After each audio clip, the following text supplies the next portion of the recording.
still not sure what happened that night.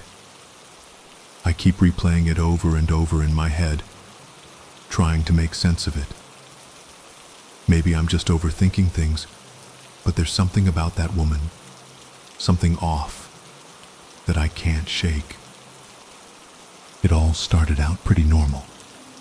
My cousin Henry and I were staying at the family cabin in the woods for the weekend. It was just the two of us, since our parents had decided to go to a weekend retreat somewhere. Our idea of a good time was usually video games, junk food, and some random horror movies. We were both old enough to be left alone, and the cabin was in the middle of nowhere, so we were excited to have the place to ourselves. It was a mid-spring evening, the sun dipping low behind the trees, casting this kind of eerie glow on everything. We'd been playing this intense game of Call of Duty for a while, shouting insults and cracking jokes. The air was getting colder as dusk turned into night, and the cabin creaked a bit in the wind. It was peaceful, in a weird way, like the world outside didn't exist. But then we heard it. Knock, knock, knock. At first I didn't think much of it. It was probably a deer or a raccoon or just the wind messing with the cabin. But then it came again. This soft, rhythmic knocking. 3 taps. It was coming from the front door. Henry looked at me like he was waiting for me to answer it. I shot him a look. "Are you gonna get that?" I asked, kind of joking but also not. He hesitated, then stood up and walked toward the door. I guess. I wanted to stop him, to tell him it was probably nothing, but I didn't. He reached for the handle and opened it just a crack, peeking out. There was a woman standing there. She was older, maybe in her late 40s, wearing this faded coat that looked like it hadn't been washed in a while. Her hair was tangled, like she had been out in the woods for days. She looked lost, no other way to put it, and her eyes were wide, almost too wide. "I'm sorry to bother you," she said, her voice shaky. "I've gotten a bit lost. Can you tell me how to get back to the highway?" I didn't like the vibe right away. She was way too close to the door, and her breath smelled sour. But I didn't want to be rude, so I stayed quiet, letting Henry do the talking. Sure," Henry said, looking a bit uncomfortable. You know where the main road is, right?" She shook her head slowly, her eyes darting past him into the cabin. "I've heard this place is quiet," she said, her voice sounding too soft. "You and your parents, are you alone?" Something about that question made my stomach tighten. I felt like the air around us had gotten heavier. Henry froze, looking back at me. "No," I said, stepping forward. "We're not alone. Our parents are just out for the night." She nodded slowly, but her eyes never left us. "They're not home, though." I felt a rush of unease, the hairs on the back of my neck standing up. No. "They're not," I said, trying to sound casual. But inside I was thinking, why does she care so much about that? "Are you sure they're not home?" The woman's voice had changed. It wasn't as shaky anymore. It was almost too calm. "I've heard things about this place, about what happens here when people are alone." I could feel my heart racing now. My mind started to wander to all sorts of crazy places. Had she been watching us? Was she just trying to mess with us? I stepped between her and the door. "Okay, that's enough. You need to leave." The woman didn't move. She stared at me for a long moment, her eyes narrowing. "You're sure they're not home? You're all alone?" There was something about the way she said it that felt like she was threatening us, even though she wasn't raising her voice. Henry was already backing up, moving to lock the door.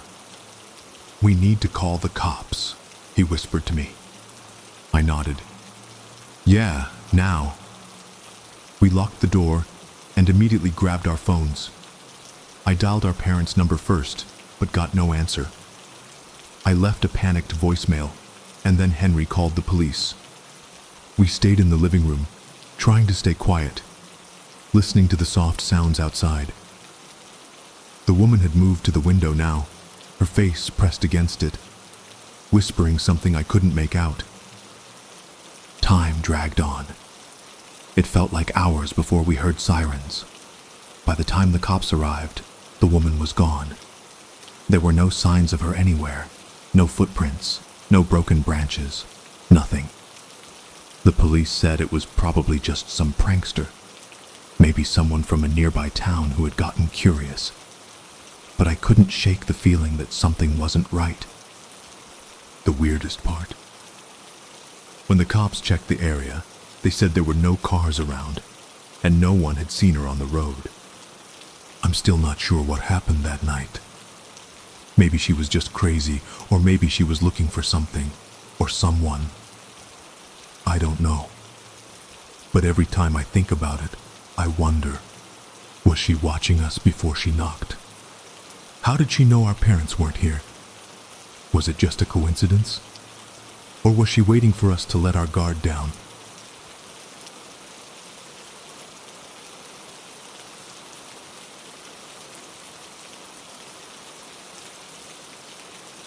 I've been working the night shift at this local automotive plant for almost a year now. At 20, I was a bit younger than most of the other supervisors, but I got the job because I'm sharp and work well under pressure. My team was solid, except for one guy, Jacob. He was in his early 60s, fresh off retirement, and trying to get back into the workforce. The factory had hired him on as a machine operator, but he didn't quite fit in with the younger crew. Jacob was always a bit odd. He had these outdated views, you know? The kind of guy who'd say things like, women should stay home and raise kids while men do the real work. At first, I thought it was just the way he was raised, so I brushed it off. I didn't want to start drama, especially since I was trying to make a good impression in my role. But the more I heard it, the more uncomfortable it became. It was little comments at first. At lunch, he'd look at me sideways when I sat with the guys, making offhand remarks like, "I don't think it's right, a woman telling men what to do." I'd laugh it off, tell him he didn't know what he was talking about, and change the subject. But there was this sense that he was testing boundaries, pushing to see how far he could go. And then it got worse. One night, as I was walking by the production floor, Jacob caught me in the hallway. I was surprised when he stopped me and said, "Hey, Samantha, I gotta ask you something personal." Now, I know the kind of question an older guy like that might ask, whether I was seeing anyone, maybe. So I was ready to deflect. But when I looked at him, he wasn't smiling. His eyes had this weird look, like he wasn't asking out of curiosity, but like he had an agenda. "Is your boyfriend treating you right? You know, not too many young women are lucky enough to have a man who knows how to take care of them," Jacob said, leaning a little too close. I felt my stomach twist. My face burned. I took a step back, hoping my discomfort would send the message. "I'm fine, Jacob. It's really not your business," I said, trying to keep my tone neutral. He didn't take the hint. Instead, he gave me this slow, calculating look. "Well, you know, you could always do better. There's men out there who know how to treat a woman like you." I wanted to say something sharp, but I didn't. Not yet. I just nodded and walked away, my heart pounding. Something about the way he said it, the tone in his voice, made me feel like I was trapped in a conversation I didn't know how to escape. That night, I couldn't stop thinking about it. Jacob's behavior was getting more invasive, and I was beginning to feel trapped. I couldn't report it to HR, not without sounding like I was overreacting. But then things took a turn for the worse. A week later, my fiancé Mark got laid off from his job. It was a huge blow for us, especially with rent coming up and all the bills piling up. I didn't tell Jacob about it, but somehow he found out. And the next shift, he cornered me again, this time in the break room, a sly grin on his face. "You know, it's tough out there for guys your age.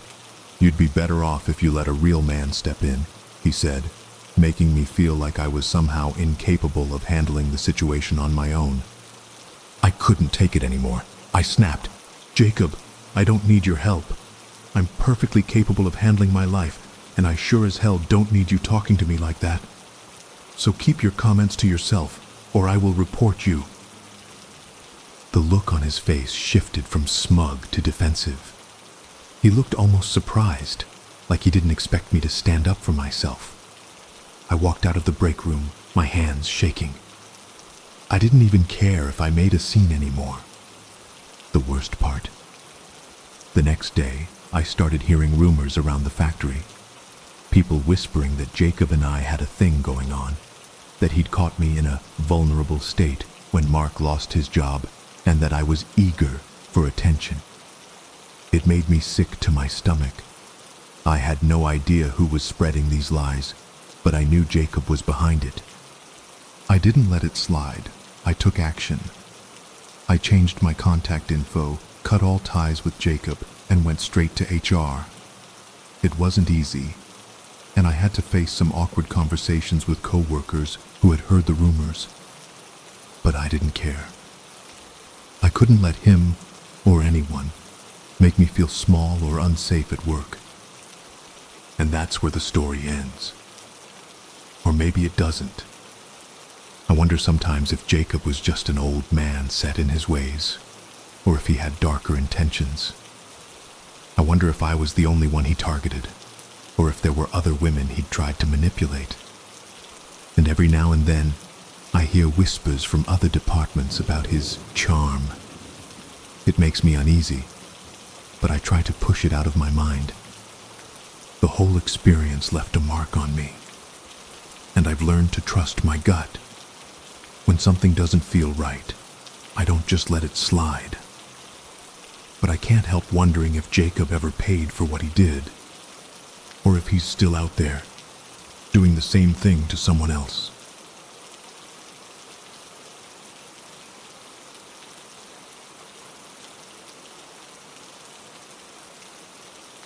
I've always hated waiting rooms. Something about the sterile smell and the hum of fluorescent lights makes everything feel off. But I guess I didn't mind it so much today. I was just there for a routine checkup, nothing major, and it was kind of a chill day for once. I brought my headphones, trying to drown out the background noise, and just flipped through my phone. It was a slow afternoon, and there weren't many people. A couple of older folks, a mom with a toddler who was more interested in running around than sitting still, and then her. I don't know how long she'd been sitting across from me before I noticed her, but when I did, it was hard to ignore. She was a woman in her mid-30s, maybe a little older, but her clothes were old-fashioned in a weird way, like something you'd see at a thrift store from a decade ago. The strange part was her eyes. She kept glancing at me, not in a casual way, but like she was waiting for me to notice. So, when I finally looked up, she smiled.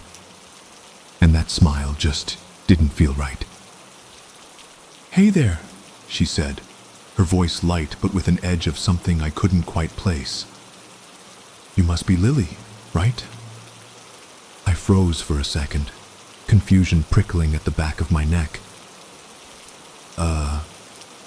Yeah, that's me. But, do I know you?" She gave a little laugh, but it didn't sound comforting. "Oh, I'm a friend of your mom's. She asked me to come pick you up for your appointment." My heart skipped a beat. My mom had never mentioned anyone coming for me, and I definitely didn't recognize her. Really? I don't think she did. I tried to keep my voice calm, but I couldn't shake the strange feeling creeping up my spine. Oh, it was just last week. She was busy, but she said you'd be here today. I'm Alice. She smiled again, this time wider, but her eyes never left mine, and it was starting to feel like she was trying too hard to seem friendly.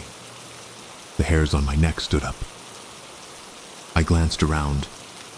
The receptionist was talking to someone in the corner, and a nurse was walking down the hall. No one seemed to notice our conversation. I looked back at Alice and I tried to keep my voice steady.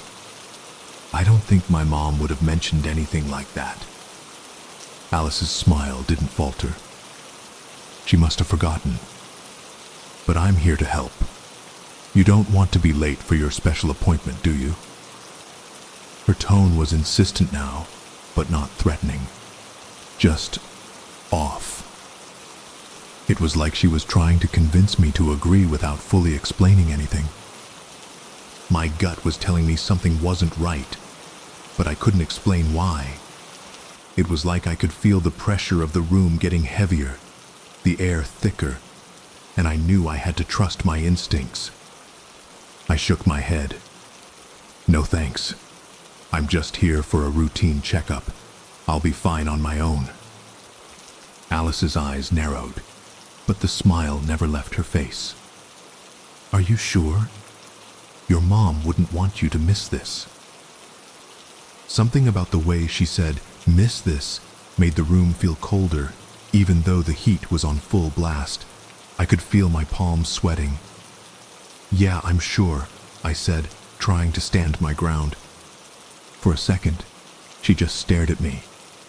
And then, as if realizing she wasn't going to win me over, she stood up and smoothed down her old-fashioned dress. All right, sweetie, you take care, okay? Her voice was soft again, like she was saying goodbye. But I didn't trust her for a second. I watched her leave the waiting area, but something made me keep my eyes on her. The way she turned down the hallway toward the back rooms of the hospital felt deliberate. And the way she kept glancing back at me over her shoulder was unsettling.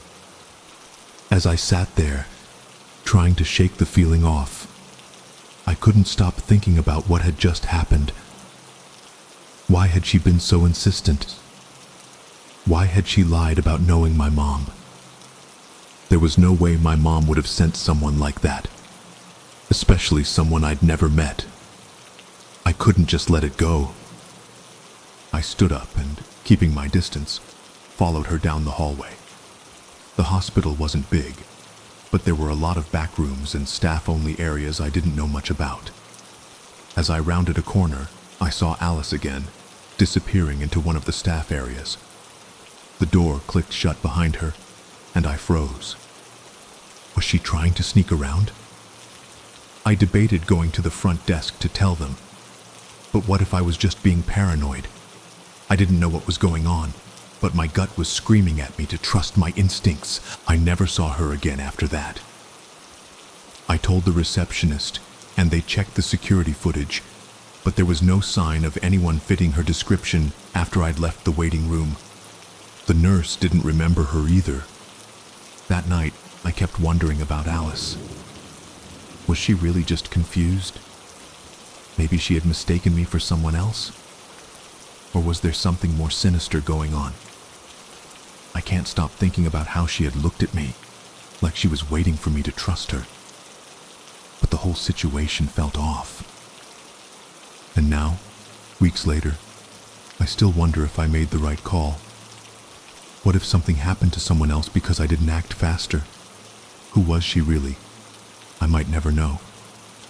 But every time I go to the doctor now, I can't help but glance around, half expecting to see Alice's face in the crowd.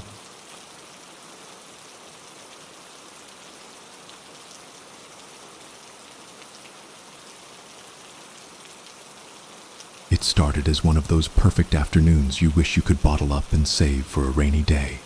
My little brother Max and I were sitting cross-legged in the living room, absorbed in a game of Monopoly. It was mid-fall in our quiet little village in Ohio, and the orange and yellow leaves outside seemed to glow in the golden light of the setting sun. The house smelled faintly of cinnamon from the candle Mom always burned on Sundays. Mom was out running errands, and she'd left us home alone, which was fine by me. We were both old enough to be trusted. I was 16, Max was 12, and aside from some goofy sibling bickering, we were pretty good at entertaining ourselves. "Dude, you're so not gonna win this time," I said, smirking at Max as I counted the money in my hands. Max stuck out his tongue. "I'll see about that." Then came the knock. A single rap on the door. It was so quiet at first, I almost thought I imagined it. I froze, Max still looking smug with his little pile of fake cash. "Did you hear that?" He shrugged. "It's probably the mailman." I wasn't convinced. The knock didn't sound like it came from someone delivering mail. It had a weird rhythm to it. Urgent, almost. Slowly, I got up and tiptoed toward the front window, trying to peek through the curtains without being seen. That's when I saw him. An old man standing on our porch. He had this long, thick scarf wrapped around his neck, covering most of his face, and he held a large bag in one hand.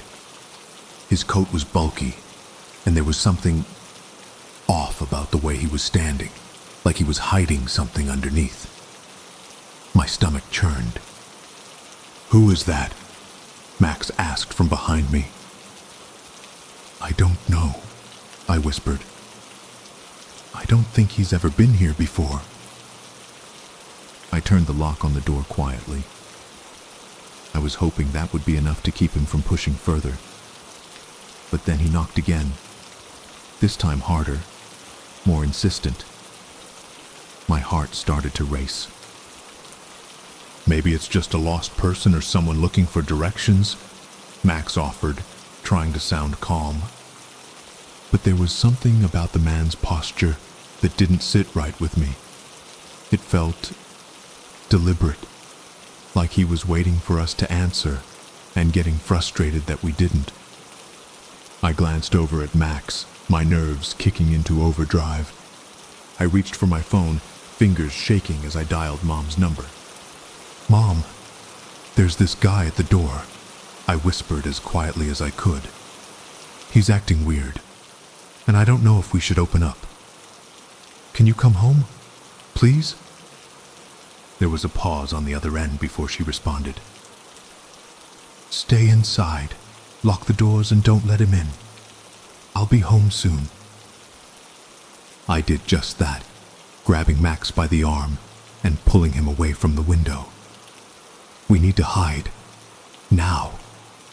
We ran to the attic, grabbing a flashlight as I locked the door behind us. I could hear the knocks from downstairs, faster now, more urgent. Every sound sent a fresh wave of dread through me. We huddled in the attic, the flashlight beam trembling in my hands. Max was breathing faster than usual, his wide eyes reflecting my own fear. The minutes stretched out, long and slow. I wanted to believe it was nothing, just some harmless old man with a bag of groceries. But something in the back of my mind told me it was much worse than that. I checked my phone again, my heart sinking. No new messages from Mom.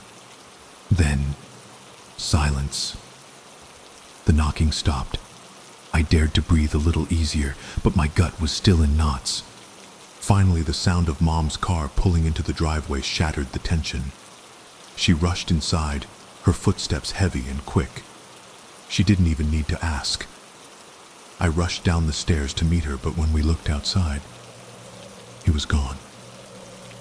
The man in the scarf had vanished, as if he'd never been there. Mom seemed rattled, but didn't say much. She asked if we were okay and checked every door and window, like she was looking for something. I couldn't shake the feeling of dread that had settled in my chest. The next morning, I woke up to a cold shiver down my spine when I saw the police cars outside Mr. Holt's house next door. He was the old neighbor who lived alone, a quiet guy who mostly kept to himself. But his house, it was empty, completely abandoned. The front door was wide open, and there were boxes piled high on the porch, like someone had just up and left. It didn't sit right with me. I asked around later that day, and found out that Mr. Holt hadn't been seen in weeks. His house had been left untouched for a while, and no one seemed to know where he'd gone. A few days later, rumors started circulating around the village. There had been a string of disappearances in nearby towns. I couldn't help but wonder, was the man at our door really Mr. Holt? Was he someone else altogether, or had he been something much worse? I don't know. I still don't. I haven't seen anyone who could tell me the truth. But sometimes, when I pass that empty house, I can't shake the feeling that something about it, about that day, was never really resolved. And part of me wonders if we were just lucky to escape.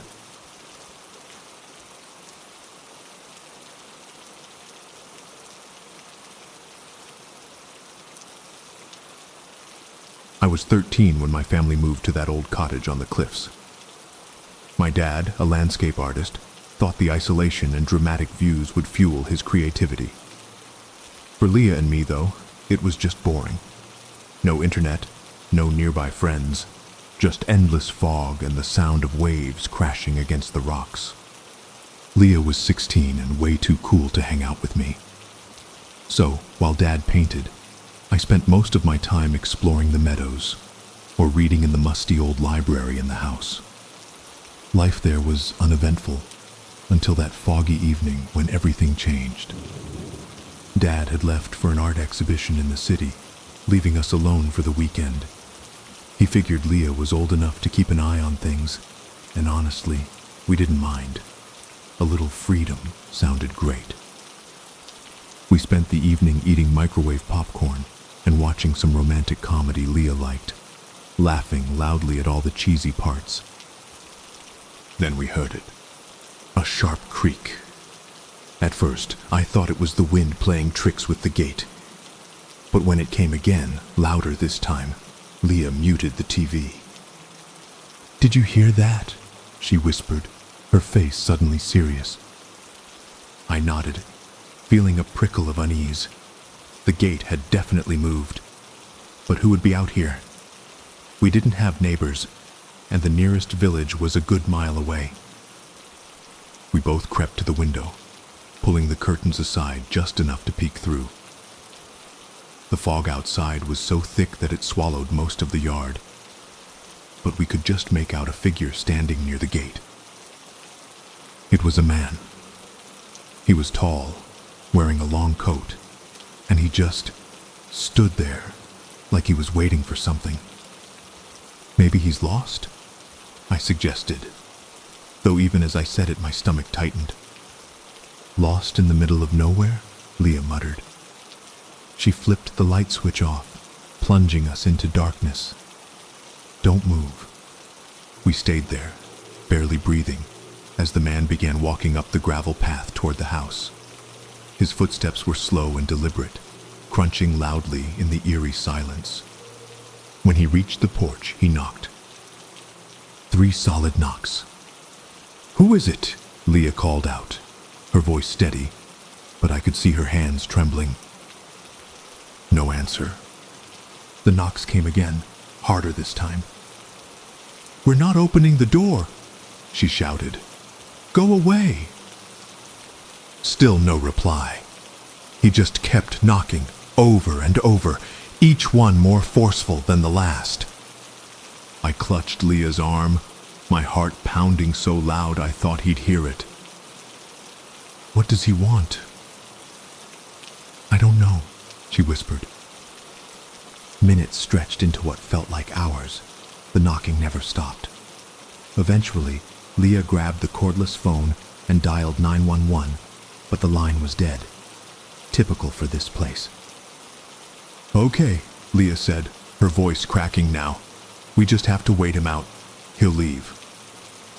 But he didn't. The knocking went on, relentless and mechanical, like he had all the time in the world. Finally, after what must have been an hour, it stopped. We didn't dare move for another 15 minutes, straining to hear any sign of him. When we finally peeked outside, the fog had thickened, and the man was gone. The next morning, Leah and I didn't talk about it much. We just cleaned up the popcorn bowls and avoided looking at each other. When I stepped outside to check the mailbox, I froze. There, on the porch, was a small wooden carving. It was of our cottage, carved with eerie precision. The windows, the porch, even the ivy growing up one side. It looked old, the kind of thing that might have been sitting in an attic for decades. "Leah!" I yelled, my voice shaking. She came out and stared at it, then shook her head. "No way. This wasn't here last night." We didn't touch it. Instead, we grabbed Dad the second he got back from his trip and dragged him outside. He crouched down, inspecting the carving with a strange look on his face. "Looks like something local," he muttered. "Could be a prank. Sometimes these coastal towns have weird traditions." "A prank?" Leah scoffed. "Dad, someone left this here after creeping around our house for hours." He didn't have an answer, but I could tell the whole thing unsettled him.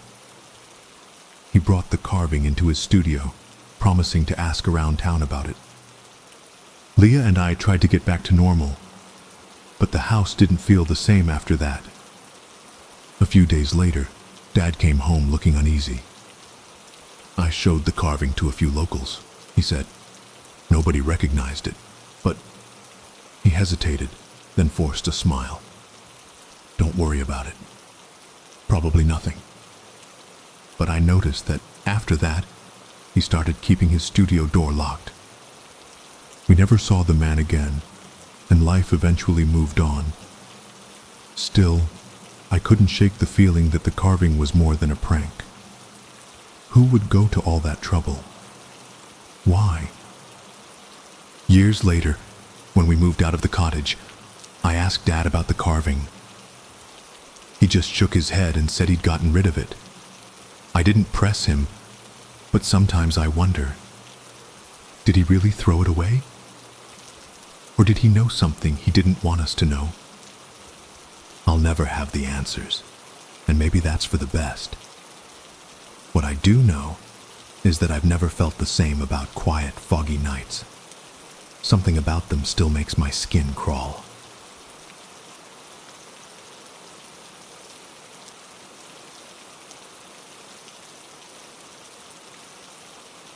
It was just supposed to be a shortcut. I had a midterm the next morning and was coming back from a late-night study session at my friend Jess's place. Normally, I'd take the main road back to campus, but it was almost midnight, and the idea of shaving 10 minutes off the walk sounded amazing. Plus, Jess had dared me, and I wasn't about to back down. The shortcut cut through the old industrial area near campus, a mix of crumbling warehouses and graffiti-covered walls. At its heart was this abandoned overpass, the kind of place we all joked about being sketchy, but no one really worried about. I'd passed it 100 times in daylight. At night, though, it looked different, darker, quieter. Still, I figured, what's the worst that could happen? I texted Jess a picture of the overpass and captioned it, "Shortcut of Champions." She replied with a string of skull emojis. Funny, the first part wasn't so bad. The moonlight lit up the cracked pavement, and I could see graffiti tags I recognized from around town. It was almost cool in a way, like a secret world nobody else was awake to see. But as I got closer to the overpass, the air felt heavier. That's when I heard it. At first, it was just a faint shuffle, like shoes scuffing the ground. I stopped, straining to listen. Nothing. I told myself it was probably a raccoon or something, definitely not a big deal. I kept walking, a little faster now, and that's when the laughter started. It wasn't loud, more like low chuckling, but it froze me in place. It sounded close, too close. "Yo, you lost or something?" The voice came from behind me. I turned, heart already racing. There were 3 of them, guys in their 20s maybe, standing half hidden in the shadows of the overpass. One had a baseball cap pulled low, another was smoking a cigarette. The third, taller than the others, had this almost bored look on his face, like he'd done this a million times before. "Nah, just heading home," I said, trying to keep my voice steady. "Funny place to walk at night," the tall one said, stepping forward. His friends followed. Something in my gut told me to run, but I didn't. Instead, I tried to act casual, like I wasn't completely freaking out inside. "Yeah, well, it's a shortcut." The guy with the cigarette smirked. "Shortcut, huh? You know, shortcuts can get expensive." My stomach dropped. "I don't have any cash," I said, pulling out my wallet and flipping it open to show them. It was true. I'd spent the last of it on pizza earlier. Baseball cap laughed. "We'll take what you got." "Dude, I don't..." The tall one cut me off. "Backpack, phone, now." I hesitated, and he took another step forward, close enough that I could see the scar running down his cheek. "Don't make this hard." I slipped off my backpack and handed it over, my fingers shaking. As he rifled through it, cigarette guy grabbed my phone from my pocket. "Nothing good in here," the tall one muttered, tossing my backpack to the ground. "You sure you're not holding out on us?" "I swear, that's all I've got," I said, backing up a step. That's when baseball cap pulled out a knife. Not a big one, but enough to make my blood run cold. "Let's check for ourselves," he said, grinning. I bolted. Adrenaline took over, and I sprinted down the path, my heart pounding so hard I thought it might burst. I could hear them shouting behind me, their footsteps pounding against the pavement. The shortcut suddenly didn't seem so short anymore. The overpass gave way to a maze of rusting fences and old loading docks. I ducked between 2 crumbling buildings, trying to put as much distance as I could between me and them. My legs burned, but I didn't stop. The sound of their footsteps echoed in the dark, closer than I wanted them to be. I rounded a corner and spotted an old dumpster pushed up against a chain-link fence. Without thinking, I scrambled up, using the fence to pull myself over. I hit the ground on the other side hard, pain shooting through my ankle. But I didn't stop. I limped toward the nearest building and found an unlocked door. Inside, it was pitch black, the air heavy with the smell of oil and rust. I crouched in the corner, barely breathing, listening. The footsteps slowed, then stopped. "You see him?" one of them hissed. "Number, keep looking." I stayed frozen as their voices faded, replaced by silence. Minutes passed, maybe hours, it felt like forever, before I dared to move. When I finally stepped back onto the street, it was empty. No sign of them, no sound but the distant hum of traffic. I limped the rest of the way back to campus, my ankle throbbing with every step. When I got to my dorm, I locked the door and collapsed onto my bed. I replayed the whole thing in my head, trying to figure out why they didn't follow me all the way. Did they give up?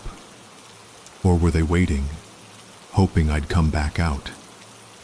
I still wonder about it sometimes. And yeah, I never took that shortcut again.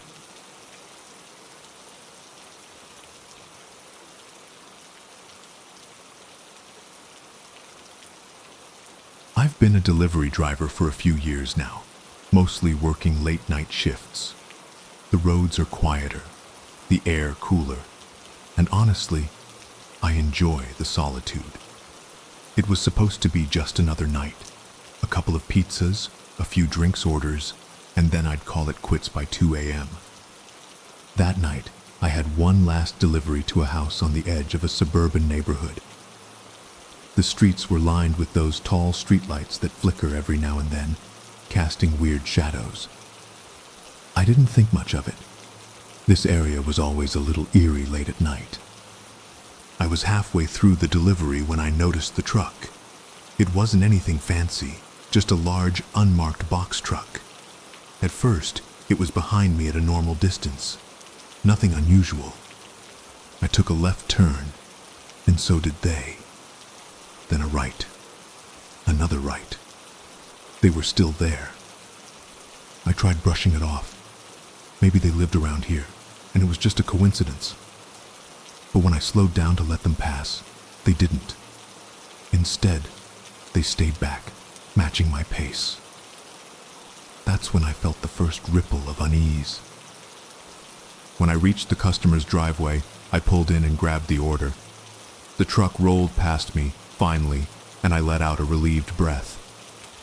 I rang the bell, handed over the pizzas, made some small talk, and got back in my car. The truck was parked about a block ahead, engine idling. Now I was starting to get nervous. Maybe it was nothing. Maybe they were waiting for someone or taking a break. But as soon as I turned the ignition, their headlights blinked on, and they started creeping forward. I drove slowly, trying to act casual. The truck followed, keeping a steady distance. My phone was on the passenger seat, but when I picked it up to call for help, I realized it was dead. Great. Just great. I decided to head back to the main road, where there'd at least be some traffic. But as I approached the intersection, the truck suddenly gunned it and cut me off, skidding sideways to block my path. My heart shot into my throat. Two guys jumped out. They were wearing ski masks, and one of them had something in his hand. A crowbar, maybe. I didn't stick around to get a closer look. Instinct took over. I threw the car into reverse and floored it, but I was so panicked that I veered off into someone's yard, hitting a trash can. The truck revved, its headlights blazing as the men started running toward me. I knew I couldn't outrun them in my car, not like this. So I ditched it. I grabbed my keys and bolted into the nearest backyard, vaulting over a low fence. My heart was pounding so hard I thought I'd pass out.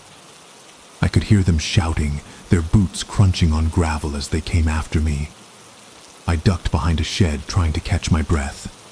My mind was racing. What did they want? Was this a robbery? Did they even know who I was? I crouched there, scanning the yard for anything I could use as a weapon. There was a rusty rake leaning against the shed, so I grabbed it. Not exactly a crowbar, but it made me feel a little less helpless. The voices got closer.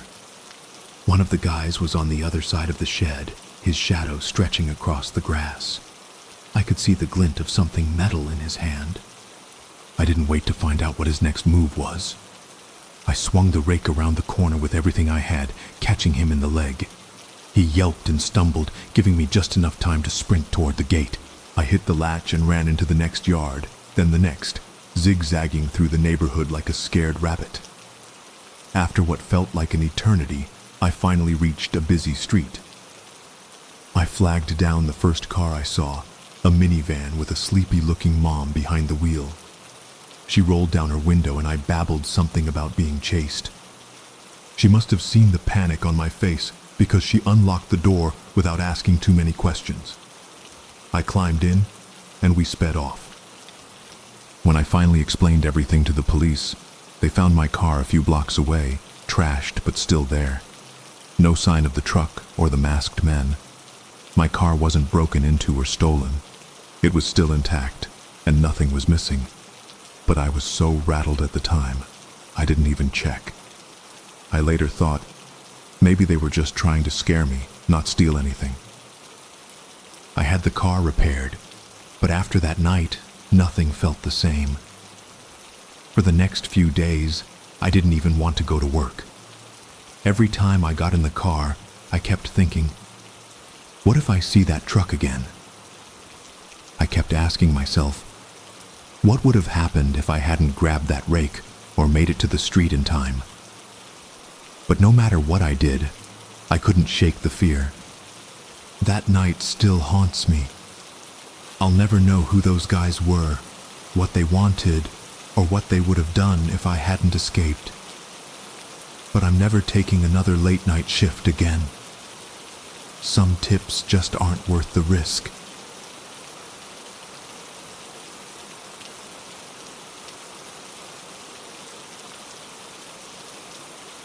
So, here's the thing.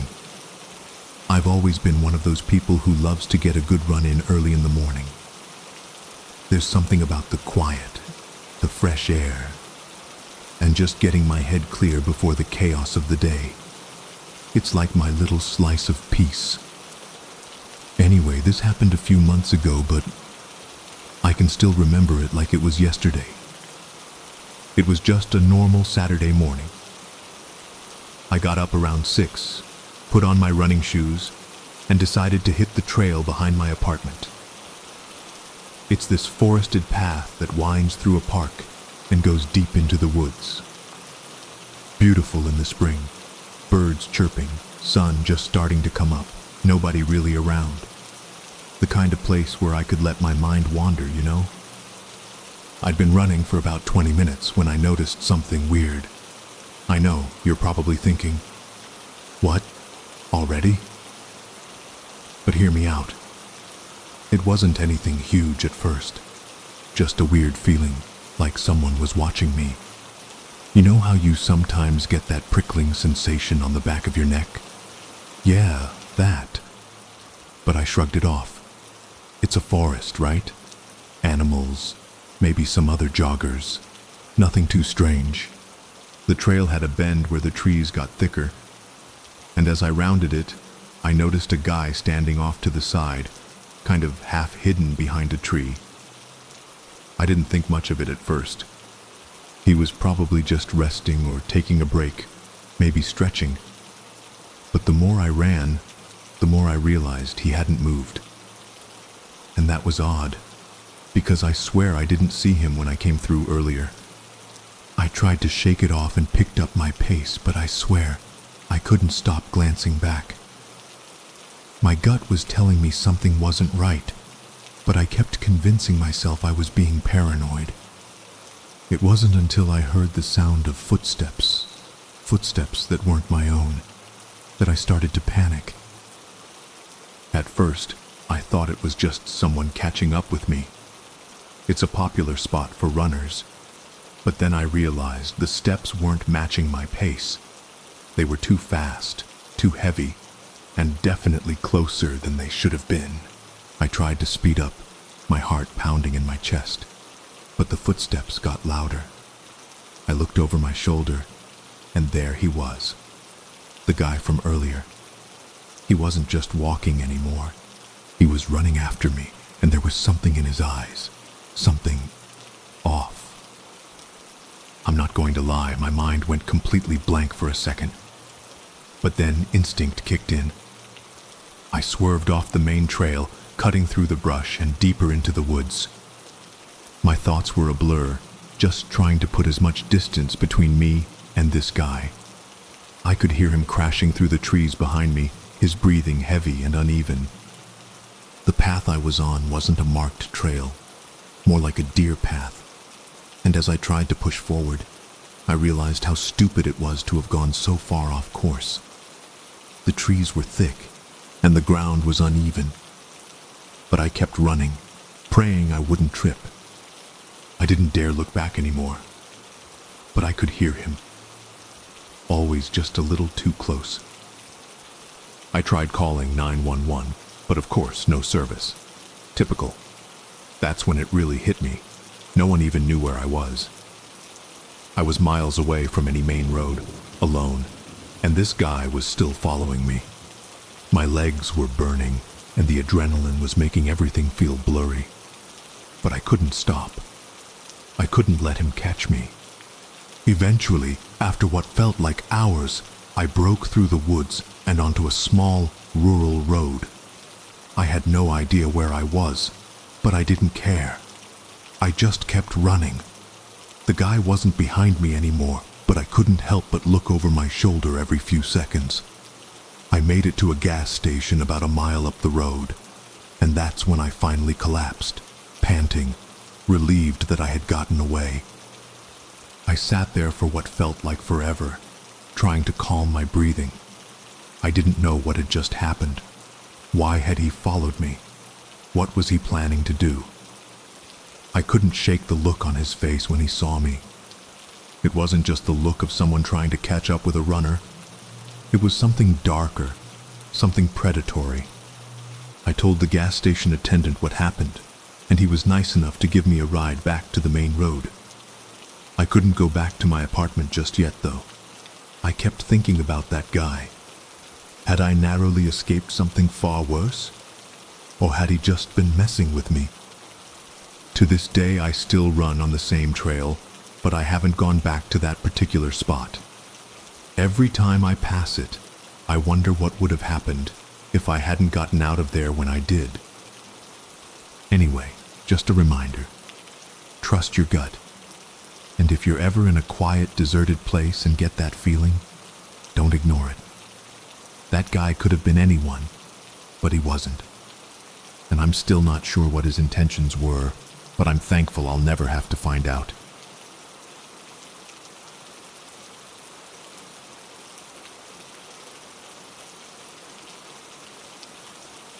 This happened a few months ago, and I still can't shake the feeling that something's off about it. At the time, I thought it was just an unsettling coincidence. Now? Well, now I'm not so sure. It all started on a lazy Saturday afternoon. I was at my favorite cafe. Small, cozy, the kind of place with mismatched chairs and old records playing softly in the background. It's usually pretty quiet, which is exactly how I like it. I was nursing a cappuccino, scrolling through my phone, just trying to relax. I didn't even notice the guy at first. He was sitting by the window, alone, a few tables away from me. At some point I glanced up and he was staring at me. Not just a passing look, but full-on staring. I quickly looked back down at my phone, thinking maybe I was just imagining things. People look around, right? But then I felt it again, the weight of someone's eyes on me. I couldn't ignore it this time, so I dared a quick peek. He was still looking, but he didn't look away when our eyes met. That made my skin crawl a little. I didn't know what to do, so I did what anyone would do. I tried to act normal. I adjusted my jacket, took a sip of my drink, but I couldn't shake the feeling that he was watching me. I mean, it wasn't like he was even pretending to read or do something else. He was just staring. After what felt like forever, I decided it was time to go. Maybe I was being paranoid, but the whole thing was starting to get under my skin. As I stood up to leave, I could feel his eyes on me, still fixed, even as I walked toward the door. I thought I'd lost him when I stepped outside, but the second I turned onto the sidewalk, I saw him again, just a few feet behind me. At first, I thought it was just a coincidence. People walk in the same direction sometimes, right? But as I kept walking, I noticed he wasn't really walking like everyone else. He was pacing, keeping just enough distance to not look like he was following, but clearly not heading anywhere in particular. I tried to shake it off. Maybe he was just going in the same direction. But then, a few blocks down, I made a sudden turn, hoping to lose him. I picked up my pace, then glanced over my shoulder. Sure enough, he was still there, not even trying to hide it anymore. His footsteps were getting closer and I could feel my heart start to race. I crossed the street to make sure he couldn't keep walking behind me. When I turned again, I saw him cross too, almost like it was a reflex. Now, I was really freaking out. I wasn't an idiot. I knew what was going on. I had to get away from him. So I started to move faster, weaving through the crowd, trying to lose him in the busy streets. But no matter what I did, he was always there, just a few steps behind me. It wasn't a coincidence anymore. He wasn't lost. He wasn't just heading in the same direction. He was following me. My mind was racing. Should I confront him? Should I call the cops? But what could I say? Some guy is following me and I don't know why. My phone was in my pocket, but I couldn't risk pulling it out. I didn't want to look distracted. I didn't want to look weak. That's when I heard it. A voice, calm, almost too calm. You should stop running. I froze. It was the guy. He was standing a few feet away from me now. His face was eerily neutral, like he was stating a fact instead of making a threat. And then it hit me. He knew me. Not in a, hey, I recognize you kind of way, but in a way that made my stomach churn. He took a step closer. You should have stayed in the cafe. You're making this harder than it needs to be. I felt my pulse in my throat. I didn't know what to do. Was this some kind of sick joke? My mind raced back to the cafe, to the staring. Why me? I don't even remember what made me do it, but I turned and bolted. I heard him curse behind me, but I didn't look back. My heart was pounding in my chest, my legs burning.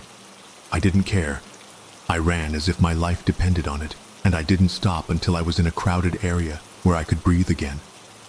I don't know what his game was, or why he picked me, but I can't help thinking it wasn't random.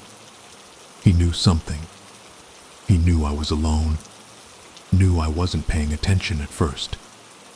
Maybe he was just waiting for the right moment, waiting for me to be vulnerable. I still don't know what would have happened if I hadn't gotten away. But every time I think about that day, I wonder what his plans really were. What did he want from me? Was he just some creep? Or was there something darker going on that I didn't catch? I'll probably never know. And I'm not sure I want to. But I'll never forget the way he looked at me. The way he spoke, like he already knew the ending to the story.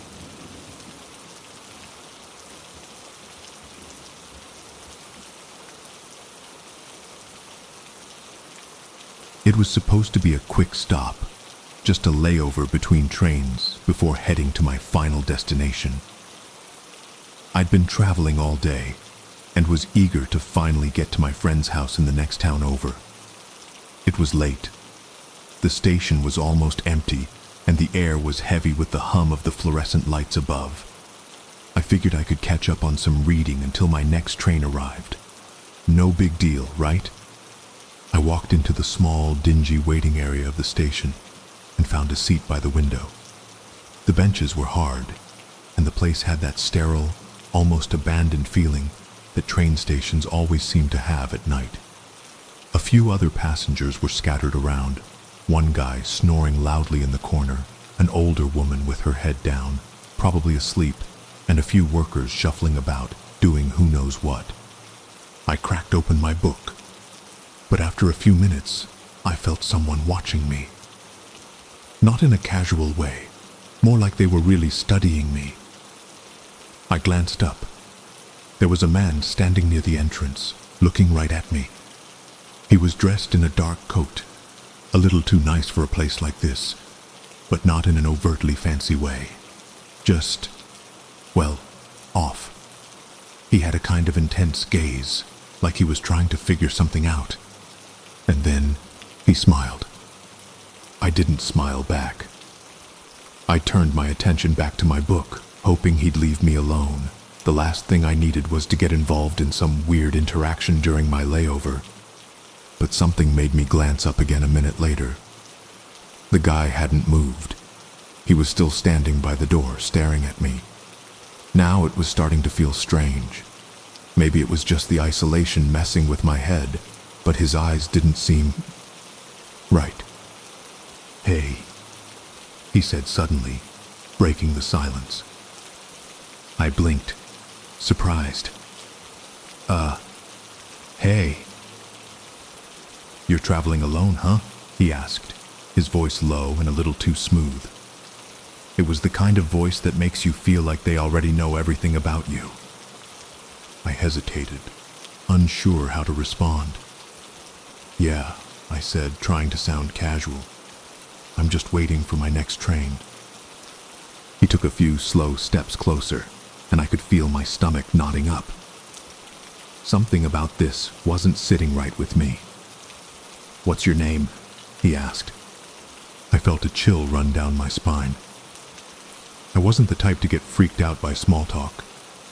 But this felt different. "I don't think I should tell you that."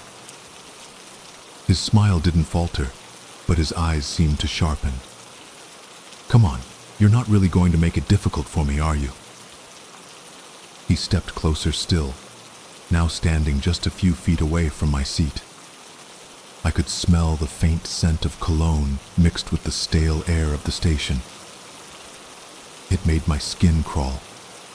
I stood up, clutching my bag tighter. "I'm just going to wait for my train," I said, my voice a little shakier than I intended. I didn't know what this guy's deal was, but I wasn't sticking around to find out.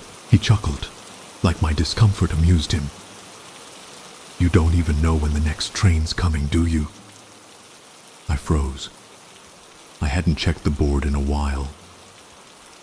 "What do you mean?" "I mean, you've been here for hours. What are you waiting for exactly? Your next train's delayed, sweetheart. They told you that, didn't they?"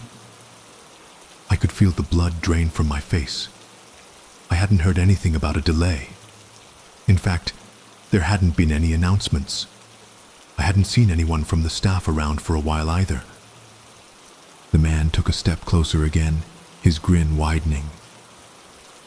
"You're all alone. That's not safe, you know.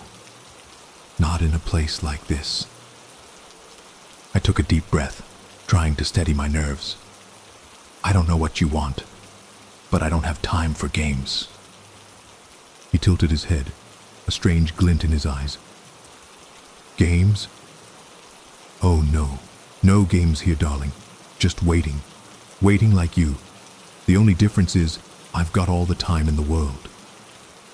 He took a step back, his voice suddenly turning cold. It hit me then. He wasn't just some random guy.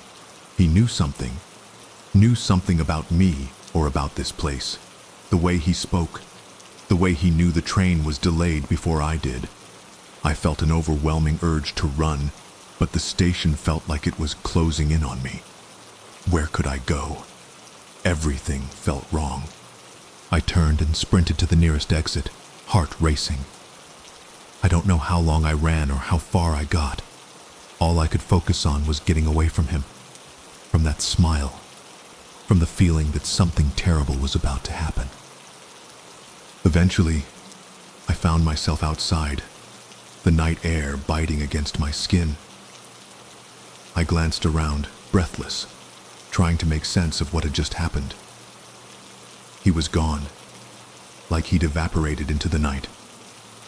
I stayed there, staring at the empty station, waiting for the next train to arrive. The seconds dragged on.